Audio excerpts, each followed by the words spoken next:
Video start होगी भाई मेरे। ऐसी बातें नहीं कर सकते यार, समझा करो। सो गाइस, स्वागत है आपका प्रोफेशनल कोचिंग सेंटर की ऑनलाइन क्लास में। शुरू करते हैं बिना किसी देरी के वीडियो। थोड़ा सा आगे कर देता हूँ। फ़ोन की बैटरी बची सिर्फ 8%, फिर भी वीडियो शूट कर रहा हूँ क्योंकि इसके बाद फ़ोन चार्जिंग में लगेगा और मैं भी थोड़ा 2 घंटे के लिए जिम जाऊँगा। जिम नहीं जा पा रहा यार, बॉडी पेन हो रही है। लोगों की तो पता अलग ही चीज़ है। खैर ये सब बातें बाद में, फर्स्टली पढ़ाई करते हैं। आपको मैं जो मोस्ट इंपॉर्टेंट क्वेश्चन करा रहा हूँ, आप किसी भी गवर्नमेंट एग्जाम्स के हों, ठीक है, आप कोई भी एग्ज़ाम की तैयारी करें, सरकारी एग्ज़ाम की, आपके लिए ये जो क्वेश्चंस करा रहा हूँ आपके लिए मोस्ट इंपॉर्टेंट क्वेश्चंस हो रहे हैं क्योंकि ये मल्टीपल टाइम्स रिपीटेड हैं अलग अलग गवर्नमेंट एग्जाम्स में। ठीक है, multiple times repeated in government exams. Is that clear everyone? जिनको इंग्लिश थोड़ी सी डिफिकल्ट लगती है, मैं एक बार हिंदी में ट्रांसलेट कर देता हूँ। ये जो क्वेश्चंस हैं ये बहुत बार अलग अलग गवर्नमेंट एग्जाम्स, अलग अलग सरकारी एग्जाम्स में रिपीट हुए हैं। ठीक है, तो ये क्वेश्चंस बहुत ज़्यादा इंपॉर्टेंट है। कॉपी पेन समझा रहा हूँ, कॉपी पेन में समझा रहा हूँ, तो बोर बिल्कुल भी नहीं होना है। अगर आप बोर हो रहे हो इसका मतलब आप अपने कैरियर को लेकर सीरियस नहीं हो। ज़्यादा लंबी वीडियो नहीं बनाऊंगा, 10 या 12 मिनट की वीडियो बनेगी। कोशिश करूँगा इससे कम वीडियो शूट करने की क्योंकि फ़ोन में बैटरी बहुत कम है। खैर बिना किसी देरी के वीडियो शुरू करते हैं। देखिए, हमने एक चीज़ पढ़ी थी, बहुत इंपॉर्टेंट थी। अब एक चीज़ और पढ़ लेते हैं जो कि ये भी काफ़ी बारी पूछी गई है, बहुत ही ईजी है, बहुत ज़्यादा ईजी है और ये रिपीटेड भी है। अब देखो सीधी सी बात है, आज हम पढ़ेंगे सातवाहन के बारे में। एक ना क्वेश्चन आया था, यहाँ पे क्वेश्चन लिख देता हूँ। अब एक बार मैं वीडियो क्लोज करता हूँ, फटाफट से वीडियो क्वेश्चन लिख के फिर वीडियो स्टार्ट करते हैं। ठीक है, हाँ जी, क्या हाल है सभी के? तो क्वेश्चन आपके सामने लिख के आ चुका है, एक बार पढ़ेंगे। निम्नलिखित में से किस शासक को सातवाहन वंश का सबसे महान राजा माना जाता है और शक, यवन और पहलवों का विध्वंसक बताया जाता है? कहने का मतलब है कि हमने एक राजा बताना है जो कि ये अलग अलग वंश थे, जो सातवाहन वंश से है और उसको सबसे, सातवाहन वंश का अलग अलग वंश थे। घबराना बिल्कुल भी नहीं है। ये मत सोचना कि सर ये कैसे कैसे नाम आप बोल रहे हो, हमें तो कुछ पल्ले नहीं पड़ रहा। भाई पल्ले पड़ेगा भी नहीं क्योंकि अभी तक पढ़ाया ही नहीं है, तो पल्ले कहाँ से पड़ेगा? टेंशन नहीं लेनी। ठीक है, निम्नलिखित में से किस शासक को सातवाहन वंश का सबसे महान राजा माना जाता है और शक, यवन और पहलवों का विध्वंसक बताया जाता है? अब सीधी सी बात समझो, इसका आंसर है क्या? सबसे पहले इसके बारे में बात करते हैं। इसका आंसर है गौतमीपुत्र शातकर्णी। गौतमी पुत्र, क्लियर सभी को? यहाँ पे लिखते हैं शातकर्णी। क्लियर है सभी को? गौतमी पुत्र शातकर्णी इसका आंसर है। अब सीधी सी बात है, ये क्वेश्चन CHSL में पूछा गया है, SSC 2019 में रिपीटेड है। ठीक है, इसी से रिलेटेड क्वेश्चन NDA में भी आया था। ठीक है, और यही सेम क्वेश्चन बैंक में पूछा गया है।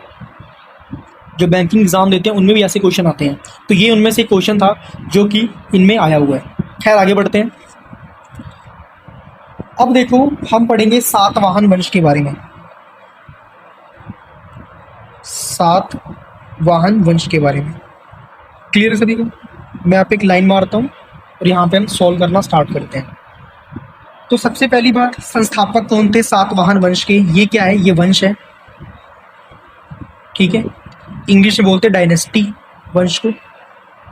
ठीक है, क्या बोलते हैं? संस्थापक। संस्थापक।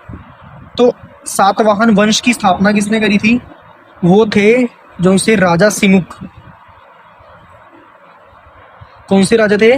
राजा सिमुक थे जिन्होंने सातवाहन वंश की स्थापना करी थी। इतना क्लियर हो गया सभी को? अब एक बार वापस से पढ़ेंगे कि जो सातवाहन वंश का सबसे महान राजा कौन था?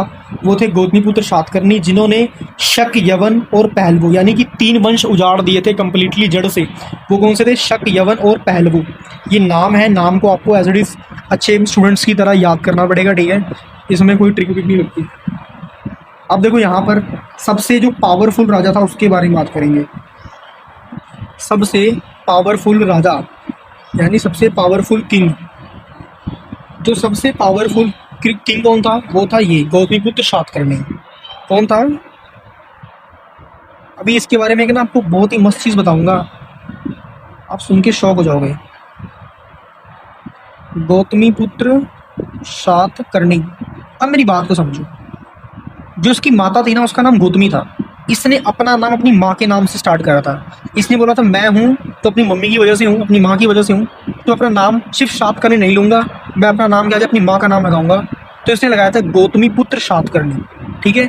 बचपन में क्या होता है, इसके पापा को राजा सिमुक को मार दिया गया था। ठीक है। इन्हीं तीनों वंशों की वजह से शक, यवन और पहलवों ने इसके पापा को उड़ा दिया था, मार दिया था। ठीक है, टपका दिया था, जो भी बोल दो। उसके बाद क्या हुआ था, इसने बदला लिया, इसने इनकी बैंड बजा दी। ठीक है, जड़ से ही खत्म कर दिया। ठीक है। अब बात करते हैं इसकी राजधानी क्या थी।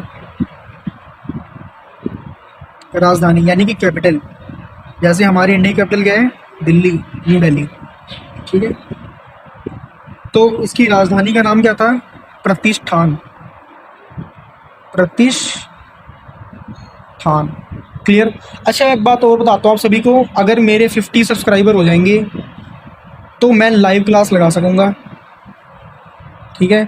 तो फटाफट से 50 सब्सक्राइबर कर लो, अपने दोस्तों को शेयर करो वीडियो ज़्यादा है ना।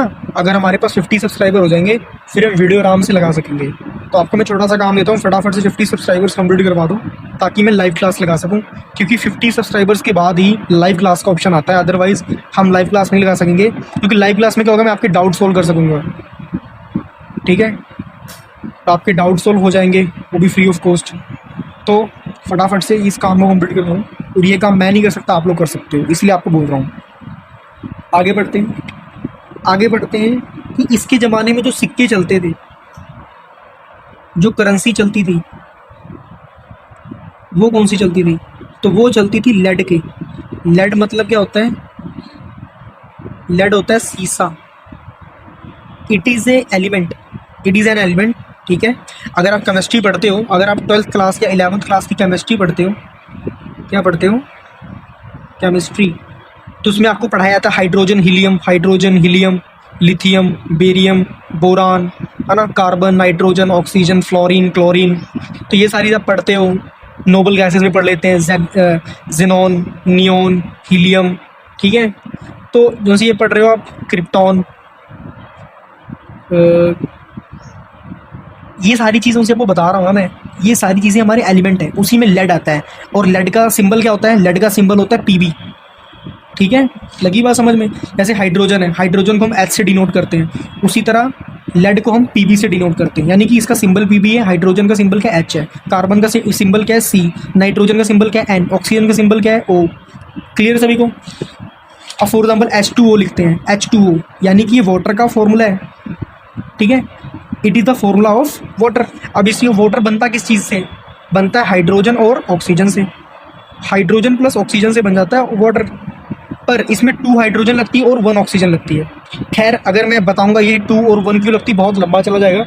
इतना समझ लो कि आपको थोड़ी बहुत केमिस्ट्री आनी बहुत ज़रूरी है, तभी एग्जाम में आप जनरल साइंस क्लियर कर पाओगे। क्लियर सभी को। तो फटाफट से आप इस चीज़ का स्क्रीनशॉट ले लो, फटाफट से स्क्रीनशॉट ले लो। आई होप ले लिया होगा। ठीक है जी, मिलते हैं नेक्स्ट वीडियो में। Till then good bye. और आपको बताना चाहता हूँ कि आप किसी भी गवर्नमेंट एग्जाम की तैयारी कर रहे हो, मुझ पर भरोसा रखो। ये जो आपको क्वेश्चंस करवा रहा हूँ मल्टीपल टाइम्स रिपीटेड है गवर्नमेंट एग्जाम्स के पॉइंट ऑफ व्यू से, तो आपकी बहुत ज़्यादा हेल्प हो सकती है। और जिस तरीके से मैंने पढ़ाया है आई होप आपको समझ में आया होगा।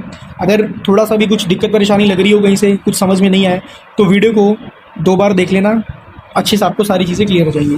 ठीक है जी, मिलते हैं नेक्स्ट वीडियो में। Till then good bye everybody. अपना ध्यान रखें और दबा के पढ़ाई करें।